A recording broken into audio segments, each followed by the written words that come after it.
Hello, everyone, and welcome to this episode of In Lay Terms. I'm your host, Payman Ascari. This is the third episode of the day.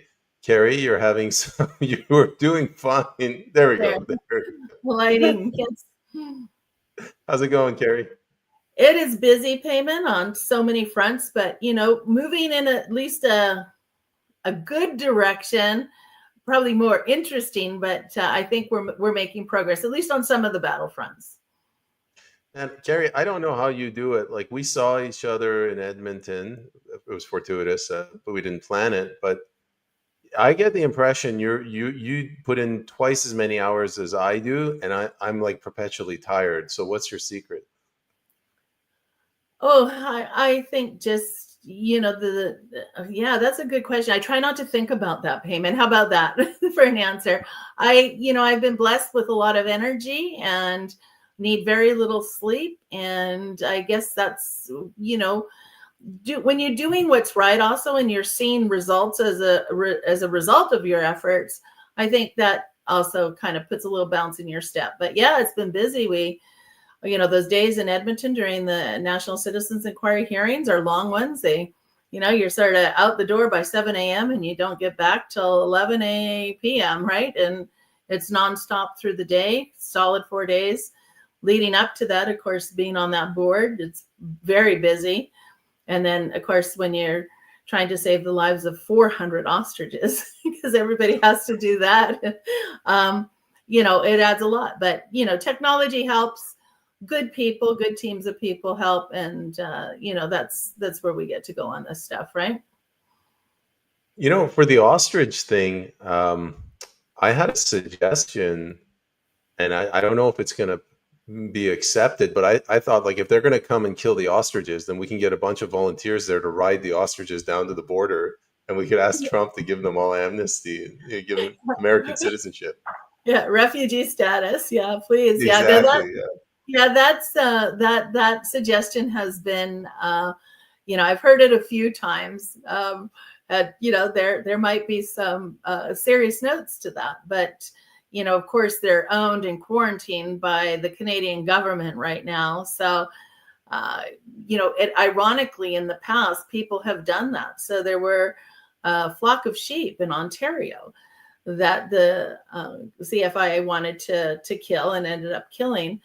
But the night before they were supposed to be called, they got kidnapped and at least had a few more days on Earth before the government swooped in and found them and then killed them all, only to find that they didn't have the disease that they thought they had. So, the track record of CFIA on these fronts is not that great. I think the state has never proven itself to be a good parent or a good farmer in these cases, or a good scientist. They're old, outdone.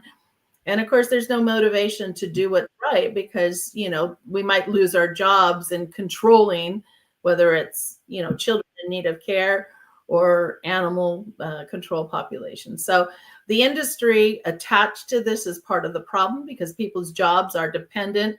Those inspectors, if there's nothing to inspect, really don't have a job, just like child protection. You need children in the system to create jobs for those lawyers, for those doctors, for those social workers, for those judges, for those sheriffs, for all the people that benefit from the industry that's generated. And sometimes I think, we should often put the money back into the families, and maybe we'd really truly help children and families instead of destroy them.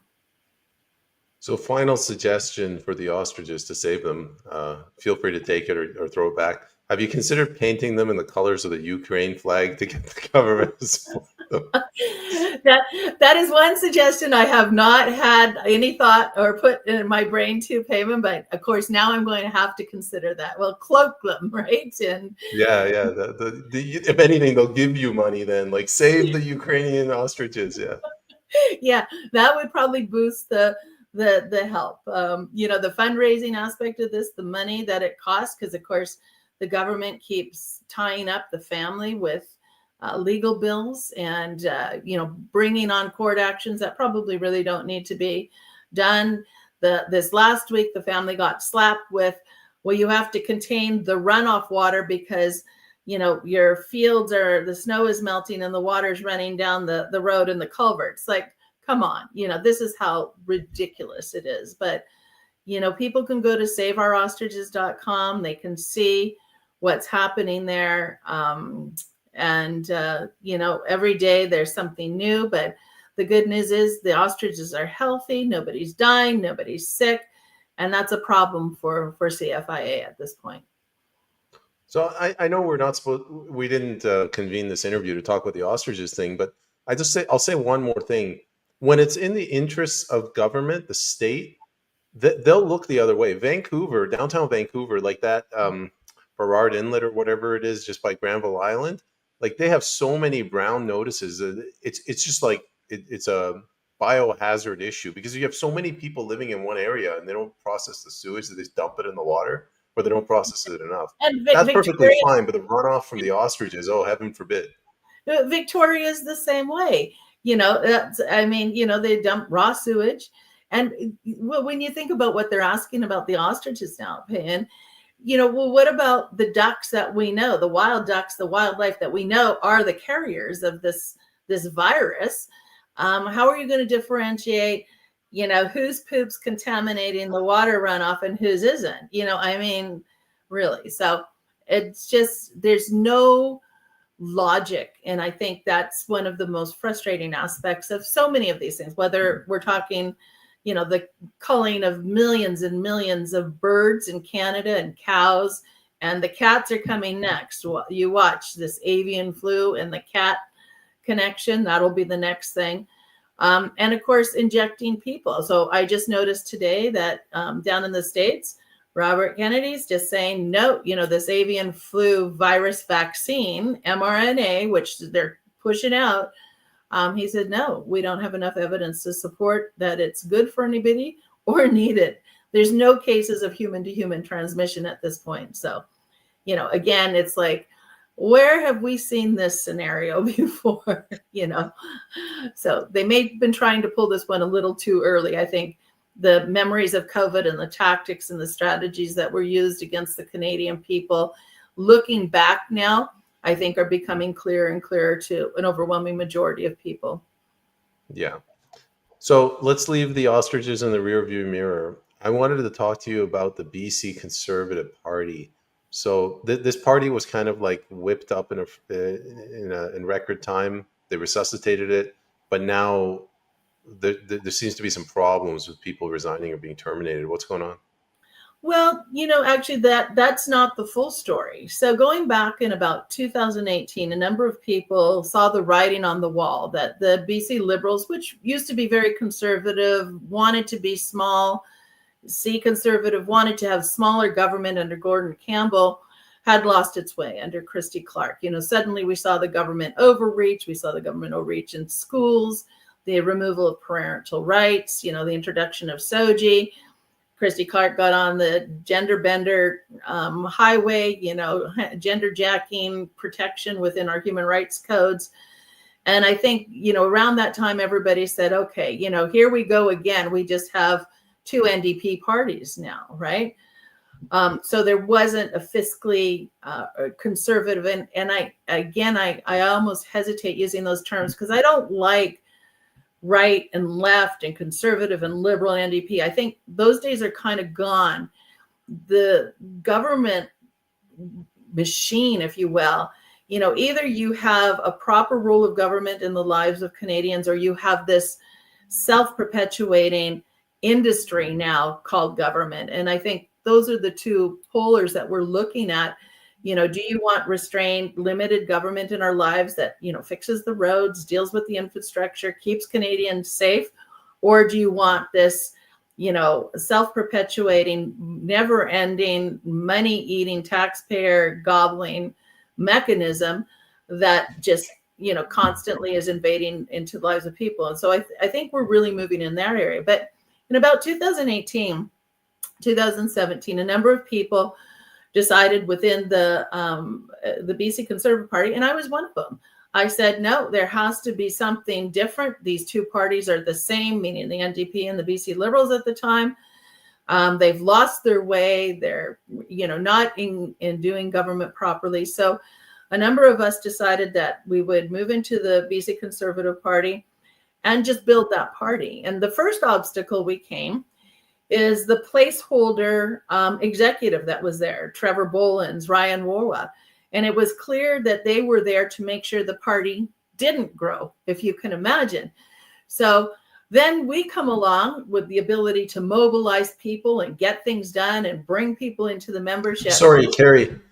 Just for clarification for the audience, at this time, the BC Conservative Party, it was nothing, right? Did it have any candidates? What was it?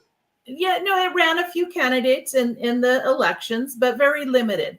What our intent was at this time was to just build membership and get proper policies brought in that people would be drawn to, that would differentiate from the conservative or the liberal and the NDP party payment.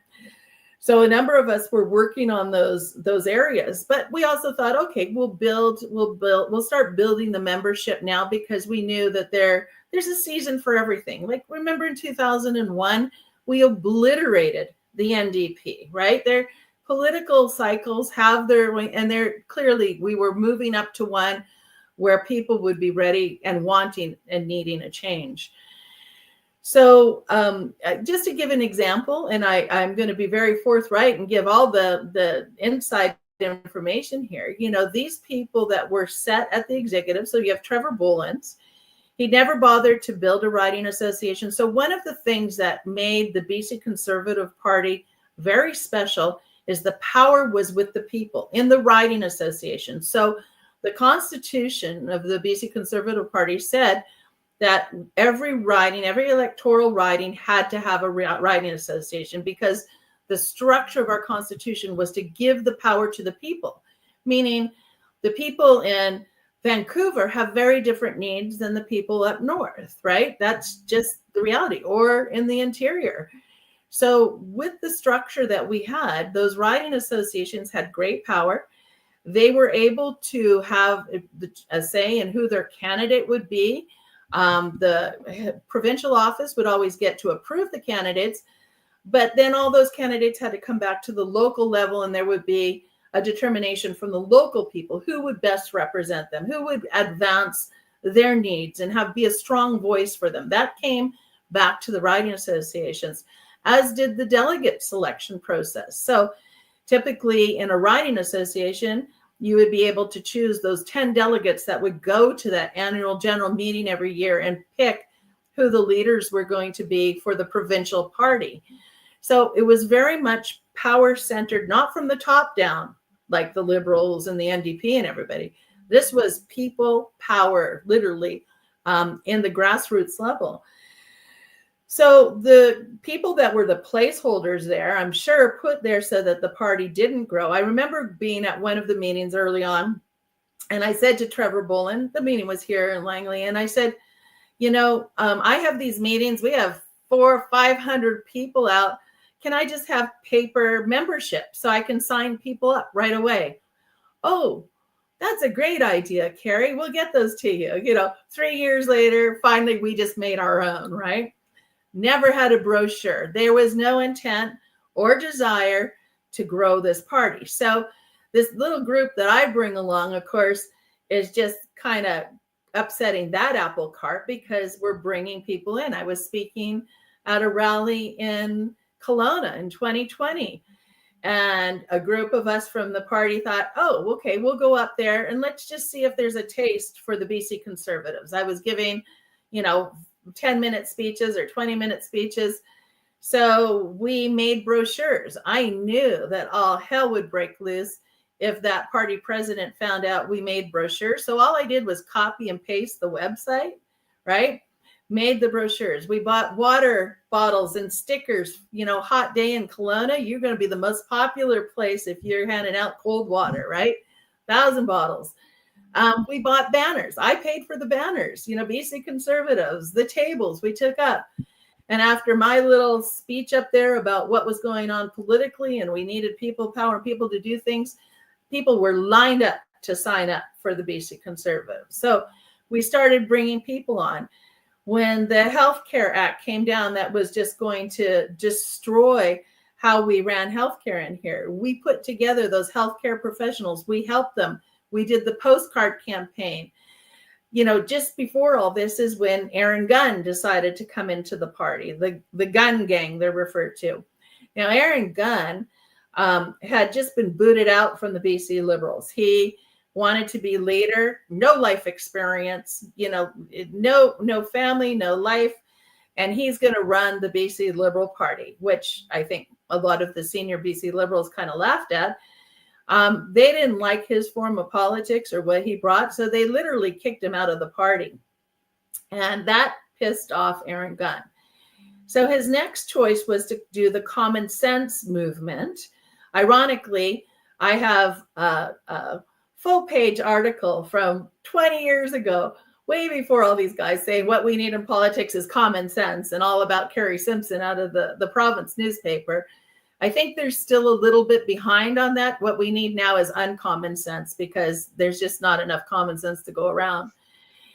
Anyway, so Aaron Gunn came in, flooded the party with a bunch of people who did not abide by what it is to be a conservative or part of this party, or the values and the vision we had. They just wanted to take over the party to get back at the BC Liberals. And so there were quite a bit of shenanigans that went on, illegal endorsements of slates and that kind of thing. And it was really troubling, because we sat down with him and we said, look, Aaron, you can have a majority on this board, but just put some people who actually know what's going on in the real world, some business people and those kinds of things. But Angelo Isadora and Aaron Gunn didn't want to have anything to do with that. So they saddled up with Trevor Bolins and Ryan Warwa for their little extra 61 votes. And they brought in, so when Aaron Gunn was doing his common sense thing, which is basically liberal light, he had Angelo Isadora, who's one of our executive directors now. He had Aisha Este on his slate. He had Steve Schaefer, who just lost, and rightly so, out in Abbotsford, Langley South. He had Harman Bangu. So this group of, we call them the gun gang, came in, and they basically hijacked the BC Conservative Party and revenge to the Liberal Party. So this isn't what's being talked about. Then we saw John Rustad come over, and I got a call from Aaron saying, Kari, we're bringing this guy over. And I said, well, is he a real conservative? Because, of course, I know John Rustad was one of the people that agreed to change the Human Rights Code. And, he's just been sort of a nothing MLA, not doing anything grand, no leadership there, just one of those guys spending time so he can get his pension. And Aaron Gunn assured me, he says, oh yeah, I'm sure he's a conservative. He agrees with all the values and visions we have, which is just BS. We know that now. But I've never met somebody who's such a good liar. I got a pretty good lie detector on my radar. And Rustad, I think he was a little overwhelmed to begin with. So maybe he's just telling people what they wanted to hear.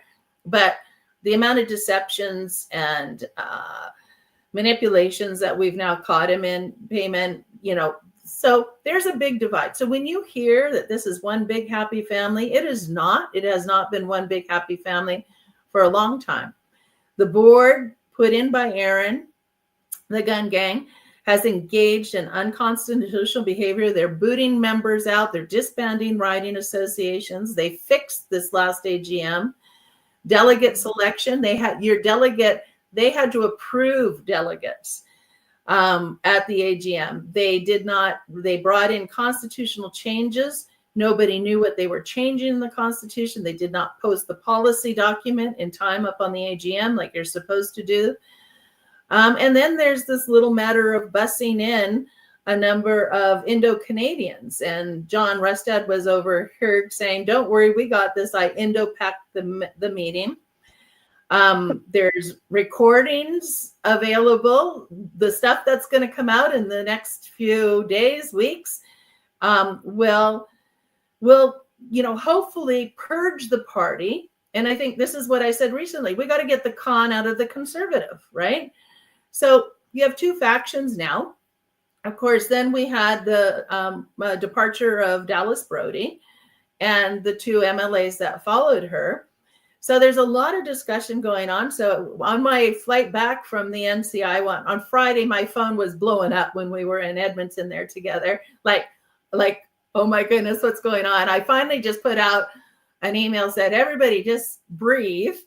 And there have been a number of very important discussions taking place, lots of Zoom calls. And so I think what at the end of the day, one way or another, the people of British Columbia are going to actually have as a choice a party that's principled, provably ethical, and a group that will no longer do politics the old style way. I think people are done with that. I think people are looking for good leadership, good governance, not want to be politicians and politicos that are just in it for themselves and an easy ride and a good pension.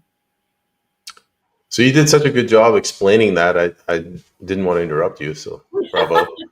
Oh, there's lots more stories, but as I say, they'll come. I mean, we have recordings of one of the MLAs telling his riding association that they've been told to disband their duly elected riding associations, that the party is no longer really a big tent. They want to boot out all the conservatives. We have this on tape.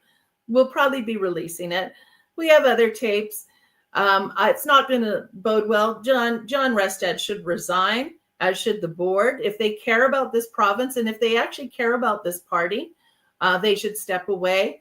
If we need to do a court challenge, that's probably one of the things we'd be willing to do. As I said, they weren't very wise in how they did this. The lawyers, as we were watching this even before the AGM, just said, Kari, they're digging a hole, just let them keep going. And I think they brought in a D8 cat or a backhoe to help them because it was a big hole that they dug for themselves. When you say they're trying to get rid of the conservative candidates, these are grassroots candidates, right? Just they're No, not swamp creatures. These are grassroots members in addition to the candidates. So they're also purging the party of the conservative grassroots members payment. And there's been a whack of people who've been booted out of the party, disciplined for the most ridiculous reasons. Their membership's not renewed. Oh yeah, no, it's there's an expression where they say, "Meet the new boss, same as the old boss." This is like meet your new party, it's same as the old, uniparty. Well, except we're not going to allow it to happen, right? And like I say, we're going to give the choice: either we get the cons out of the Conservative Party, or they'll be offered a new option, right?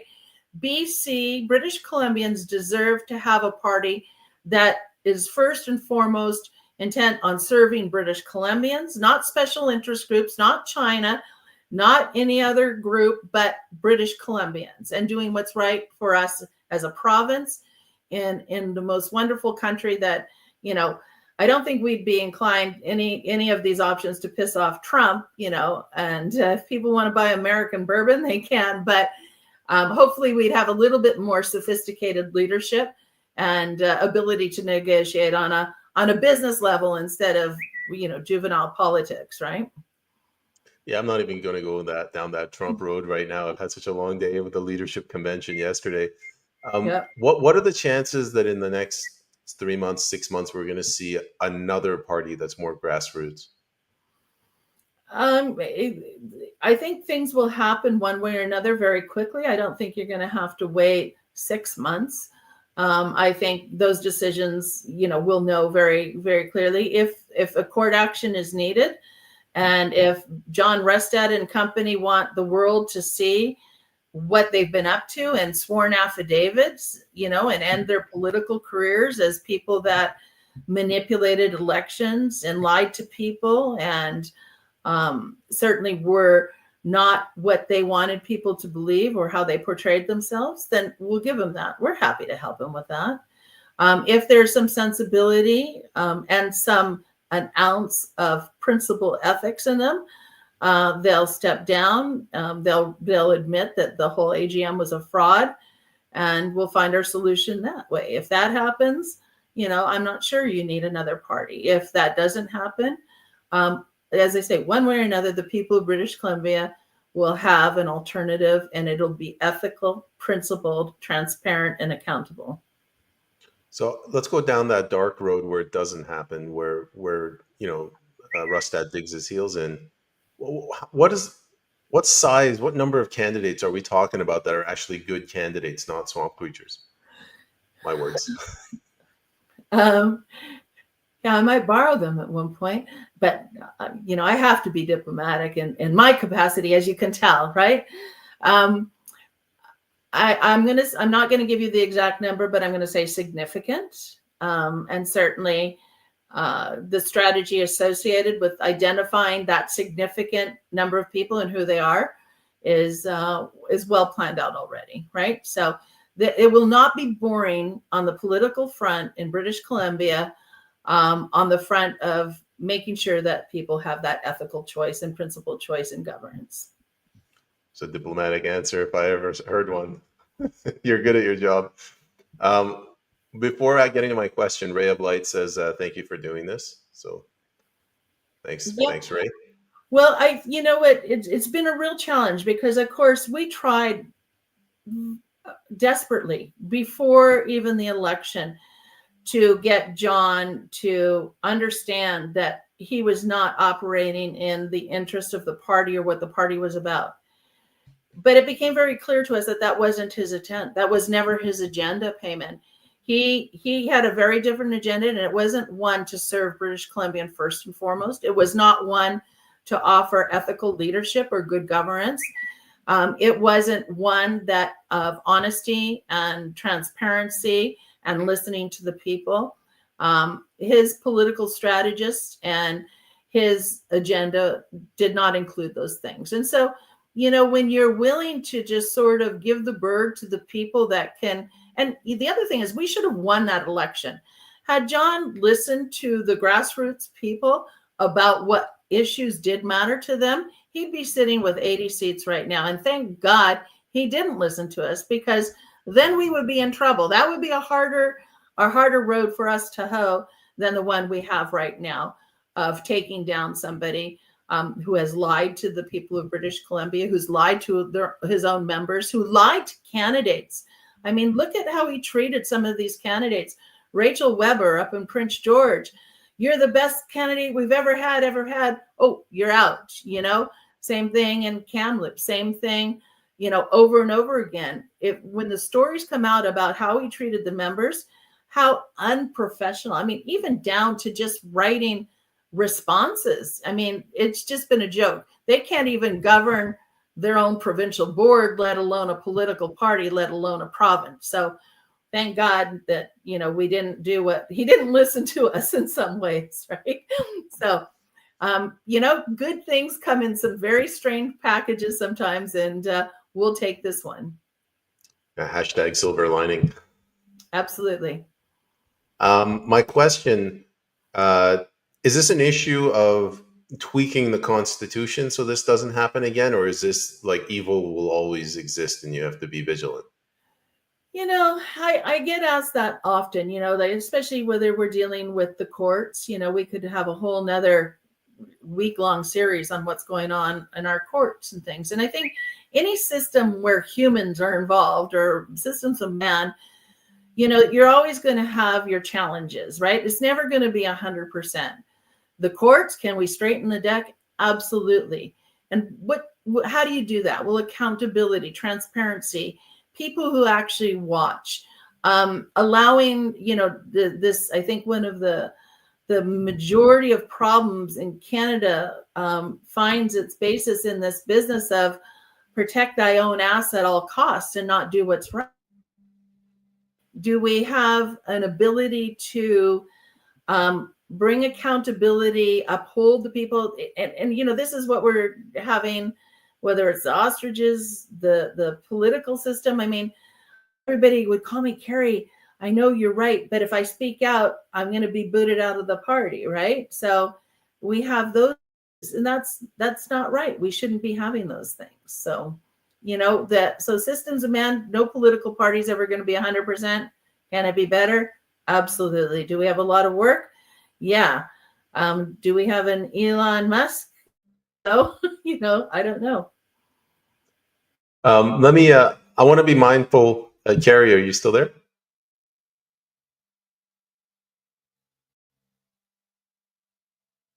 I wonder if the connection issue is on your end or on my end. Looks like it's on your end. Can anyone in the comments hear me? Come on, Prairie. Write something. Oh, Carrie's back. Or you or whatever happened there. So where did what part of my tangent was I on? John Rustad unleashed Aaron Gunn on your internet, your router. Yeah. They took you down temporarily. Oh, Um, I sometimes wonder. Yeah. But I don't get there. Carrie, That I way. was going to say, I want to be mindful of your time. I know you've had a busy day. So my question was just to reiterate, like the Constitution. Is there anything specifically that would require changing? Like board members have to put in $50,000 in an escrow, and if they violate the rules, they forfeit that? Or is this just like, as you said, vigilance, or Well, they decimated our Constitution at the last AGM. So they took out all the power from the people. They took out the right for special AGMs, all kinds of things came in. So, first of all, we have to either get the AGM overturned and redone, right? But no, there are safeguards that can be put in place. Some things within the Constitution. Um, I think giving the keeping that power in the riding associations as being unaltered, like that is what the party is about. So putting in provisions like that. Financial penalty, when you said that, my favorite saying throughout all the battles that I deal with, especially the courts, because it would be nice to sue judges, and if I have my way, that'll happen, is financial accountability breeds wisdom faster than anything I've ever seen. Right. So you may have a suggestion there that we would look at, but then do we exclude really good people as a result of their inability to give up, $50,000? Is there a middle ground on that? Is there a different way? I think ethical people with, being accountable. And, I've seen this within organizations where if you have two or three people who are actually inclined that way and really don't give a flying flip what people think, as long as you adhere to what you stand for and what you're about, you safeguard that organization, whether it's a political party, whether it's the National Citizens Inquiry, whether it's, any other issues. So, and I think we're moving into a time where people are looking at that more. I fear Canadians are so easily conned by smooth talking, and rather than looking at actions, people, is what you have to determine your decisions on, not how good a prime minister's hair is. Look at where that got us, right? So, we have to become more sophisticated in our voting. Voter intelligence, I think, is really something we need to focus on and continue to build. yeah, our low information voter is reaching a pandemic level in Canada. One of the most important lessons I learned, Payman, was back during the 2001 election. And I went on a bunch of town hall meetings, 1,000, 2,000 people who like to hear all the stories that come along with Kari Simpson's work and stuff. And then 97, they put me on the cover of BC Report magazine as the most dangerous woman in the province, for all the right reasons. But the reason was because I could mobilize people. People wanted to know what was going on. We spoke the language of the people. We didn't talk about things they weren't interested. We talked about what mattered to them. And this was the most surprising thing I learned. Kari, I trust you. I don't want everything in your head, so just tell me how to vote, right? Just tell me who to vote for. And I think that syndrome is even more serious now because people are just trying to survive, Payman. Look at this world we live in.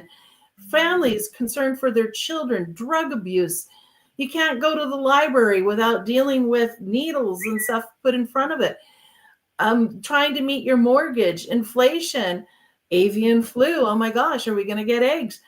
Everywhere we look, we're being bombarded with another stressor in our lives, right? So, politicians going to get away with a lot right now because there's not emotional, psychological energy to be deeply engaged in politics. So we have to find a mechanism. You're providing one of those mechanisms, making sure people have access to those that are doing things, that are standing for right, who are willing to put their reputations and names and on the line and say that political leader is a con artist, right?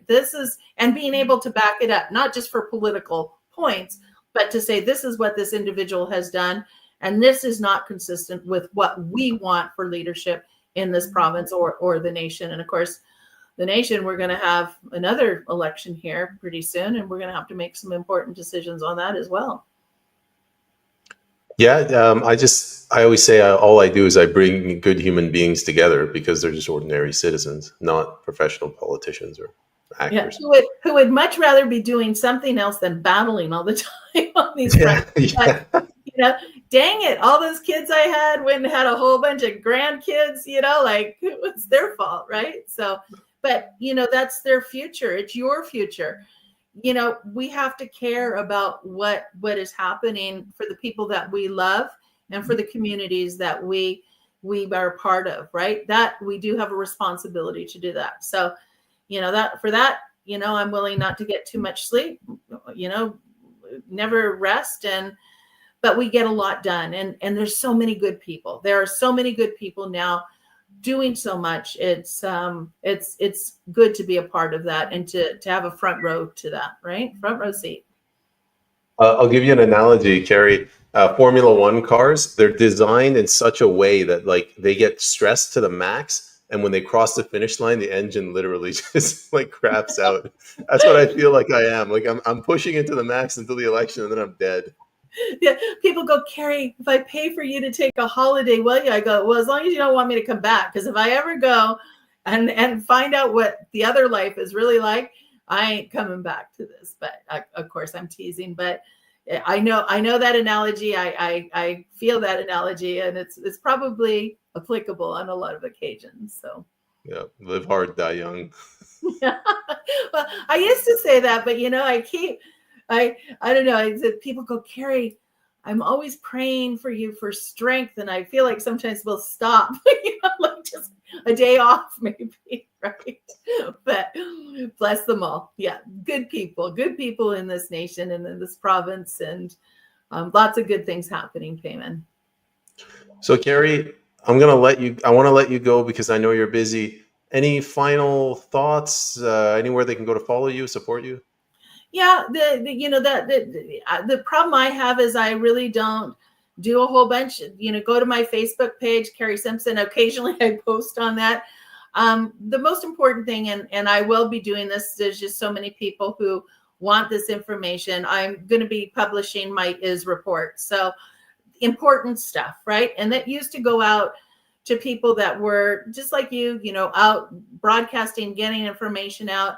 Because really my best place sometimes is just being in my office where I can keep everybody moving in right directions and help them with information that they need.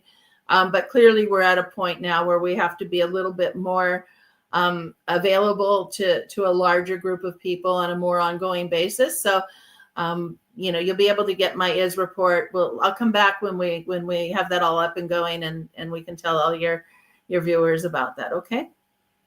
Sounds good, Kari.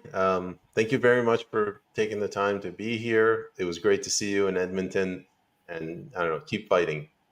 Yeah, I'm sure that's not a choice that I have to make. It's just going to be my future, right? So standing for what's right and whatever the cost associated with that to make it happen, Payman. And, that a lot of people are doing that now. So it's we're in good company, you included. You're doing God's work. Keep it up. Thanks, Payman. Take care.